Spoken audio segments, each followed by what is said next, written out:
師傅，我個 friend 有個同事1個月前辭職走咗之後咧，公司就開始發生好多怪事。佢成日都會覺得頭痛啦，返到去會全身冇力，電腦會無啦啦死機。最恐怖係夜晚 OT 嘅時候，成日都會覺得有人喺附近望住佢咁樣。有一晚咧，佢 OT 到凌晨。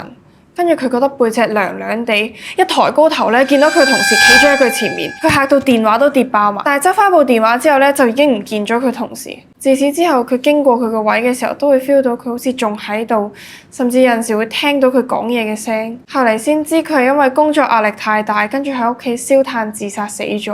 咁係咪真係佢個同事未走，